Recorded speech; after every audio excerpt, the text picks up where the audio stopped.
رسوله بالهدى ودين الحق ليظهره على الدين كله ولو كره الكافرون أشهد أن لا إله إلا الله وأشهد أن محمدا عبده ورسوله لا نبي بعده اللهم صل وسلم وبارك على سيدنا محمد وعلى آله وصحبه أجمعين أما بعد أيها الناس اتقوا الله حق تقاته ولا تموتن إلا وأنتم مسلمون. Alhamdulillahirabbil alamin, jamaah kampung takwa astagfirullah. Dan siapapun teman-teman yang mendengarkan melihat siaran ini, alhamdulillah kita kembali lagi masih mengulas mengenai hadits dhaif di surat An-Nur, berita bohong atau hoax tentang tuduhan serong atau tuduhan selingkuh ibunda kita Ummul Mukminin yaitu Aisyah radhiyallahu anha. Kemarin kita sudah sampaikan di ayat 14 dan 15 bagaimana Allah memaafkan kaum muslimin dengan kejadian ini, merupakan pelajaran yang sangat berharga. Allah meliputi karunia-Nya, memberikan karunia dan pengampunannya kepada masyarakat Madinah waktu itu yang baru tumbuh. Kemudian Allah juga mengingatkan betapa tidak adanya ukuran dari seseorang ketika mendapatkan berita bohong dari mulut ke mulut, dilempar langsung, disebarkan langsung tanpa melalui proses pencernaan dulu, baik dengan hati ataupun dengan akal pikiran atau dengan bukti sesuatu yang tidak ada ilmunya dan dianggap ini bagian dari yang biasa-biasa saja, ringan, padahal di sisi Allah begitu besar. Terus sampai ayat 15. Kita lanjutkan di ayat 16 surat An-Nur, surat ke-24, masih di juz yang ke-18. Bismillahirrahmanirrahim. Walaula idh sami'tumuhu qultum ma yakunu lana an natakallama bihadza subhanaka hadza buhtanun 'adzim.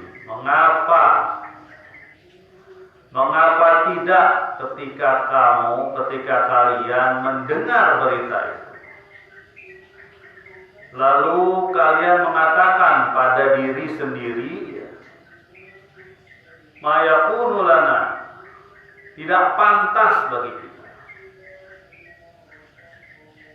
Apa tidak pantas bagi kita? Natakallama bihadza, bahkan membicarakan. Enggak pantas bagi kita membicarakan, karena itu adalah bagian dari kita. Subhanaka hadza buhtanun 'adzim, mestinya dikatakan maha suci Engkau ya Allah ya Tuhanku, ini adalah bohong yang nyata, dusta yang benar-benar dusta. Masya Allah, nih teman-teman sekalian, mestinya ketika ada berita seperti itu, kita buang jauh-jauh hoax itu. Berita hoax lah, dusta hoax ini, buang jauh-jauh. Tidak pantas kita membicarakannya. Bahkan jadi pembicaraan kecil atau besar itu tidak pantas.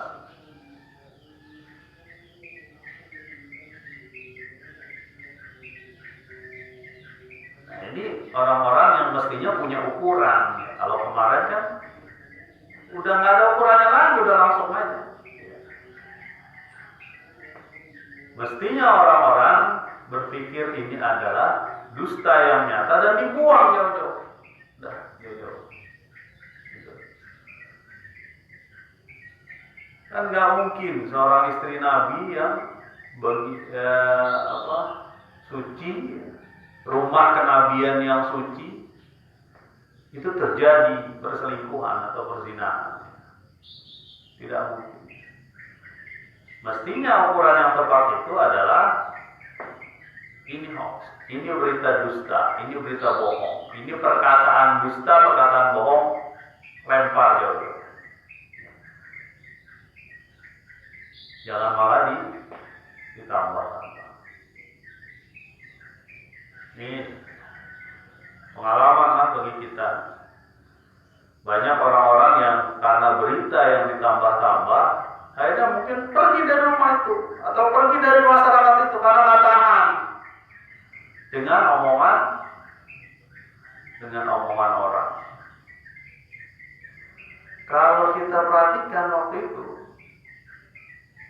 Madinah itu mungkin nggak ada sejuta lah orang, mungkin ratusan ribu, mungkin puluhan ribu lah orang.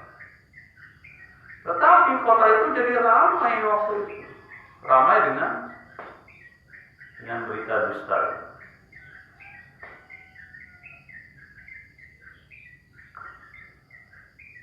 Subhanaka hadza buhtanun alim. Mestinya kita berkata, kaum muslimin berkata, maha suci engkau ya Allah, nggak mungkinlah ini terjadi. Ini adalah berita dusta yang nyata.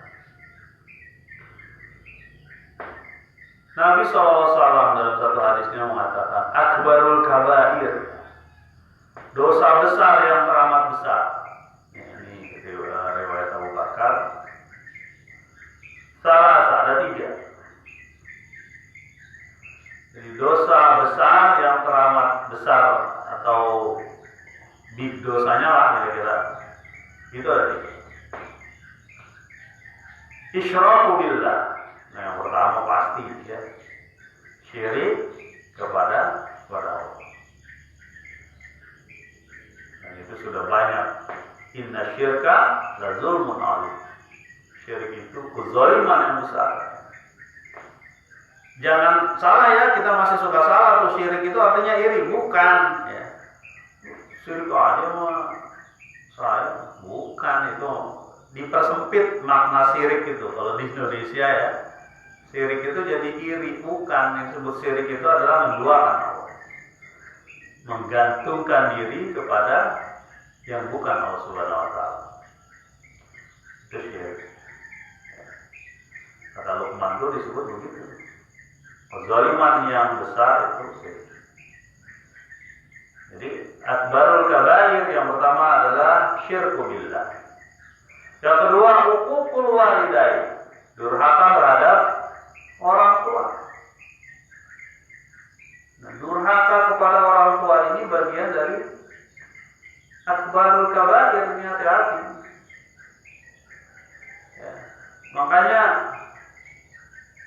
betul-betul kita hormati orang tua. Orang tua, mertua sama juga tuh. Termasuk guru ya. Itu orang tua kita juga itu. Nah, sampailah kita dengar ada orang-orang atau murid yang menantang guru, orang tua menantang itu. Debat. Anak menantang orang tua dan sebagainya. Gara-gara masalah warisan, gara-gara masalah pembagian harta ditantang orang tuanya, naudzubillah. Jangan-jangan masuk ke durhaka, atau kalau masuk ke durhaka akbarul kabair. Nah, yang ketiga ini, Nabi waktu itu berdiri di hadisnya. Kemudian Nabi duduk ini, bertelekan senderan gitu di entah di dinding atau wa qauluz zuri. Yang ketiga, wa qauluz zuri. Apa itu qauluz zuri? Qauluz zuri adalah perkataan dusta, bohong. Nah, Nabi ini mengulang-ulang kata-kata wa qauluz zuri sampai para sahabat itu bilang gini, aduh, coba Nabi diem deh gitu. Saking seringnya ya, saking terus-terusannya Nabi diem. Mengucapkan wa qauluz zuri. Nah, ini sering nih. Sebagian dari kita gampang aja menganggap perkataan dusta itu ya, hayinan, ringan. Hayinan, hana itu sama juga tuh, artinya hana itu ringan, mudah. Jadi ada orang yang menganggap ringan perkataan dusta, wa qaulu zuri. Bahkan Nabi sampai berkali-kali sebutin itu. Terus sahabat Nabi sampai apa? Oh, coba lihat Nabi diem kan gitu, kira-kira begitu ya. Kami menganggap mungkin bagi sebagian sahabat berpikir ini berlebihan, ngomongnya terus-terusan mengenai qaul zuri. Nah, qaul zuri ini yang menyebar itu, yang menyebar di masyarakat tentang apa? Yaitu tadi tentang peristiwa tuduhan selingkuh Bunda Aisyah. Lagi ngetren tuh lagu Aisyah gitu. Jadi jangan sampai kita terjerumus pada 3 hal tadi. Masih ingat betul. Yang pertama adalah apa? Syirku billah. Syirik kepada Allah. Syirik itu kayak apa sih? Ya meminta sesuatu selain kepada Allah. Menganggap ada zat atau ada sesuatu yang lebih besar dibanding Allah, yang bisa dia bergantung, padahal Allah Samad. Allah tempat Allah Samad, tempat bergantung.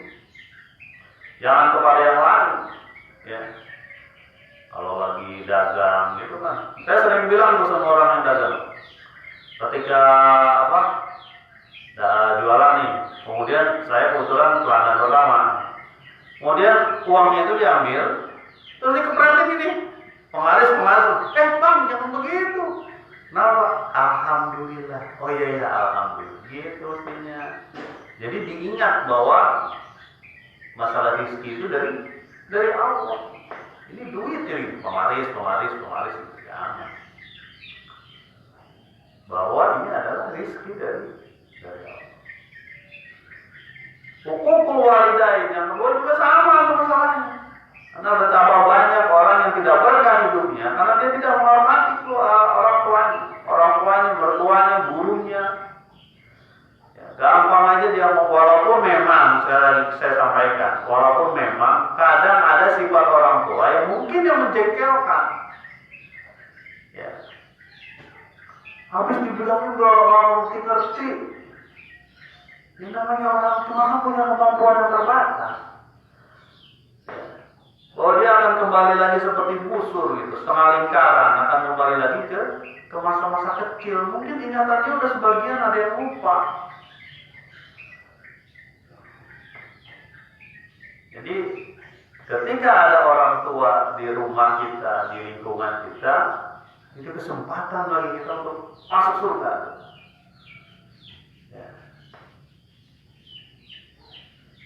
Nah, yang ketiga ini qaul zur, perkataan dusta.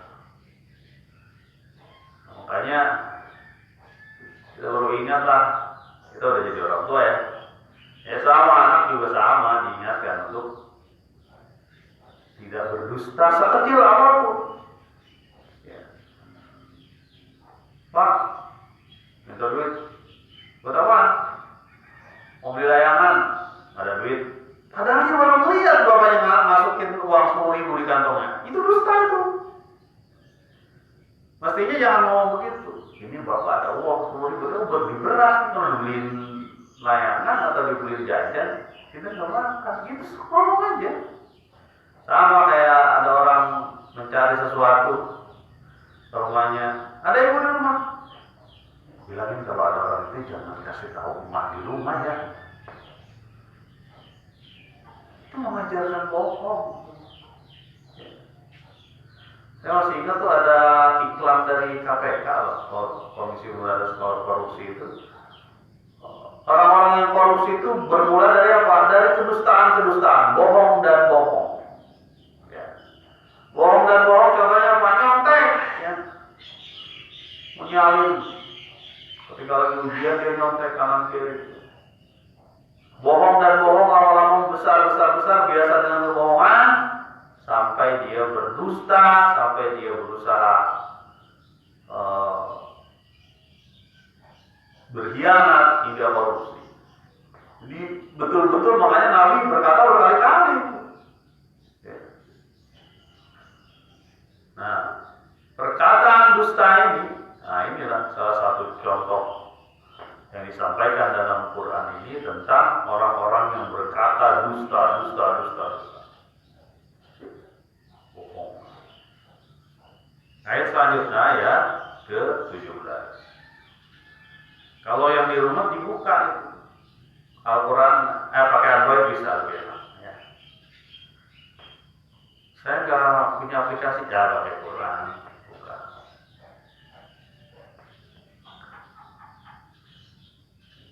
Ya'idukumullahu an ta'udu limithlihi abada in kuntum mu'minin. Allah menasehati kalian, menasehati kaum mukminin agar tidak membuat sesuatu semisalnya selama-lamanya jika kamu orang-orang yang beriman. Nah, ini ada kata ya'idukum, menasehati yang ada unsur peringatan. Orang mukmin mestinya ketika dinasihati begini nggak jatuh dua kali ke lubang yang sama. Ya. Dinasihati oleh Allah sekaligus diperingatkan. Ini ujian besar kaum muslimin waktu itu.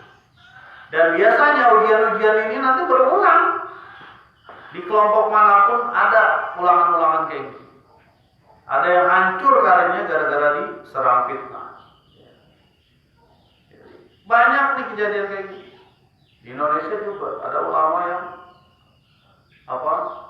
dirusak reputasinya gara-gara hubungan gitu. Walaupun ulama tersebut bersaksi bahwa dia tidak melakukan apapun. Dan gampang aja tuh kita nge-share itu, ulama ini ada WhatsApp yang chat WhatsApp yang kepada wanita ini, terus. Karena kemarin kita sampaikan ada dua indikator, ada dua ukuran. Pertama, lihat dari hati kita dulu, lihat. Yang kedua, ada saksinya nggak? Sampai kita sebut dengan begitu detail saksinya. Benar nggak tuh kayak gitu perbuatannya? Nah, ini Allah menasehati kaum mukminin. Ya'idukumullahu an ta'udu limithlihi. Jangan bikin kayak gitu lagi. Jangan coba-coba lagi. Abadan, selama-lamanya, artinya selama-lamanya bagi kaum muslimin sampai akhir, sampai kiamat nanti. Jangan pernah melakukan hal seperti itu. Entah kepada siapa aja, termasuk kepada ulama, kepada masyarakat, kepada tetangga, bahkan kepada anak. Jangan pernah berkata atau berbuat dusta lagi. In kuntum mu'minin, jika kamu orang beriman. Nah, ini sentuhan orang beriman ini dari hati. Kalau kamu benar beriman, jangan coba-coba. Ketika semua sudah disampaikan sama Allah Subhanahu wa taala, baru disentuh hatinya. Kamu tuh orang-orang beriman. Jangan sampai terjadi yang kayak gini. Apalagi itu ibunda kamu, Ummul Mukminin. Aisyah itu Ummul Mukminin, ibu. Aisyah. Dan seluruh istri Nabi tidak boleh dinikahi setelah Nabi meninggal. Karena dia statusnya ibu. Masa menuduh ibu kayak gitu, coba. Ini jangan sampai itu terjadi. Nah, kemudian di ayat yang ke-18, nah ini, wa yubayyinullahu lakumul ayat wallahu alimun hakim. dan Allah menjelaskan ayat-ayat. Dan Allah Maha mengetahui, Maha bijaksana. Apa yang dijelaskan Allah?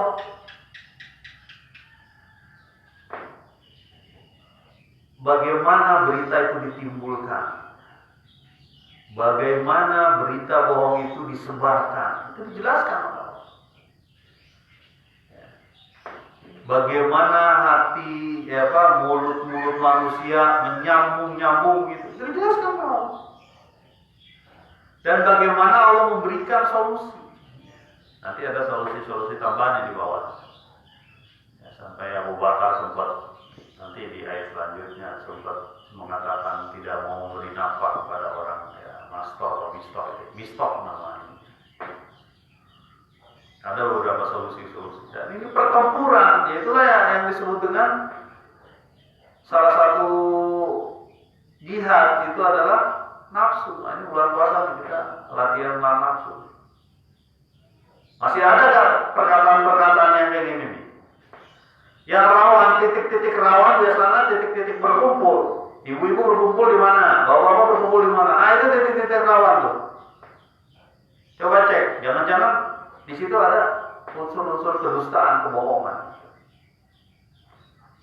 Ya. Bukan cuma ibu saja, bukan. Orang laki juga bisa begitu, bapak juga begitu, anak-anak juga begitu. Ya. Kalau kita perhatikan beberapa, ini kelihatan, kebetulan anak-anak tuh suka kadang cerita apa gitu ya. Bisa saja anak-anak tuh menggunakan kedustaan untuk mendapatkan keinginannya. Ya. Macam-macam dusta-dustanya itu. Makanya kita sebagai orang tua perlu ngecek, ada nggak perkataan yang dusta? Lihat matanya, lihat gerak-geriknya. Ya mata nih, hadapin gini. Lihat tuh mata kita, kayak mata anak kita tuh. Bohong kan nih orang, buat bohong kan nih anak dusta. Kalau bohong jangan dituduh, bohong jangan diajak. Pasti dia ada maksud keinginannya yang mungkin dia tidak mau menyampaikan itu. Kembali lagi ke ayat, ya. Wa yubayyinu Allahu lakumul ayat. Dan Allah menjelaskan ayat-ayat tentang peristiwa besar di Madinah pada saat itu. Ya. Dan Nabi beserta Aisyah radhiyallahu anha dan Abu Bakar radhiyallahu anhu itu keluar sebagai pemenang. Karena tidak ada satupun kata-kata yang menjelek-jelekan Aisyah oleh Nabi ataupun oleh keluarganya, entah ibunya, bapaknya. Atau menjelek-jelekan Sofwan. Karena Sofwan adalah pejuang. Kita ingat kemarin ceritanya, tidak ada kata-kata apapun yang diucapkan Sofwan kecuali inna lillahi wa inna ilaihi raji'un ketika melihat Aisyah. Jadi Nabi, sahabat, termasuk Abu Bakar, ya Abu Bakar, ibunya dengan istrinya, itu tidak mengatakan kata-kata yang buruk terhadap Aisyah. Bersabar selama 1 bulan. Besar nih. Levelnya memang beda ya. Kalau kita diterpa badai kayak gitu, aduh udah gelingan kita. Kalau perlu ada pohon bambu kita panjat tuh. Ambil bambu maksudnya. Lanjut. Wallahu alimun hakim, dan Allah Maha mengetahui dan Maha bijaksana, mengetahui tipe-tipe kebohongan ini, mengetahui siapa-siapa orang yang berusaha untuk menyiarkan kebohongan ini, mengetahui bagaimana beratnya Nabi ketika mendapatkan ujian ini, beratnya para sahabat, beratnya para, mungkin ngomongnya begitu kan, ini perkiraan saya aja ya. Bagaimana ya Nabi kita lagi kena badai ini, kena ini. Ini masalahnya bukan cuma masalah Aisyah. Makanya ketika Aisyah sempat bicara, dia berpikir akan turun mimpi lah Nabi itu. Nggak berpikir bakal jadi wahyu ini. Bakal jadi kata-kata yang diulang-ulang terus hingga hari kiamat. Aisyah itu sampai nggak berpikir begitu. Tapi Allah Subhanahu Wa Taala alim, mengetahui bahwa ini begitu banyak pelajarannya bagi kaum muslimin. Dan ditutup dengan ayat wallahu alimun, potongan ayat wallahu alimun hakim, maha bijaksana.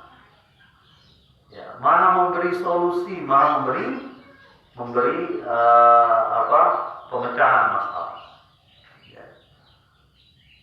Jadi kita semakin yakin nih bahwa Nabi kita itu sama manusia, seorang laki-laki, cuma dia ada diberi wahyu, tetap dalam penjagaan Allah. Ya, Nabi. Mudah-mudahan sedikit demi sedikit Al-Quran masuk ke dalam hati kita, masuk ke pikiran kita, menyemangati hidup kita. Ayo jalan terus nih 1441 Hijriah ya, 2020, tahun corona, tahun banyak ujian kita di sini. Ayo saling sama-sama bantu. Mudah-mudahan kita semakin menghindari perbuatan-perbuatan dusta, perkataan dusta. Semakin soleh, semakin siddiq kita, semakin membenarkan kita, semakin dekat kita menuju Allah Subhanahu wa Ta'ala. Mudah-mudahan bermanfaat. Subhanakallahumma wa bihamdika, asyhadu an la ilaha illa anta, astaghfiruka wa atubu ilaik. Assalamualaikum warahmatullahi wabarakatuh.